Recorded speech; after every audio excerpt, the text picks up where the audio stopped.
तो अस्सलाम वालेकुम गाइस, कैसे हैं आप लोग। स्वागत है आपका रमजान डे 2 ब्लॉग में। आज हम सेहरी करते हैं रोटी, शेरवा और दही के साथ। तो सेहरी कंप्लीट करने के बाद मैं थोड़ी देर पढ़ लेता हूँ कुरान।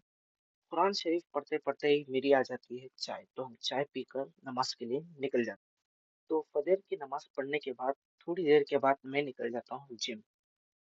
जिम के बाद मुझे कॉलेज भी जाना था, तो मैं जिम के बाद फौरन घर आके थोड़ी देर सो जाता हूँ और फिर फौरन उठकर जोहर की नमाज पढ़ के मैं हो जाता हूँ तैयार कॉलेज को जाने के लिए।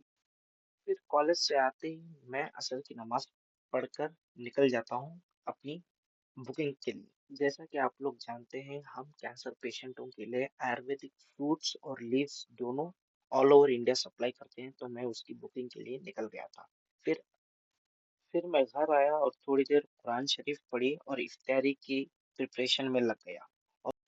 मुझे एक और क्लाइंट को फ्रूट्स डिलीवर करने थे, तो मैं वहां निकल गया। तो आज के लिए बस इतना ही गाइस। तो इंशाल्लाह कल मिलते हैं तीसरे दिन। तब तक के लिए दुआ में याद रखना। अल्लाह हाफिज।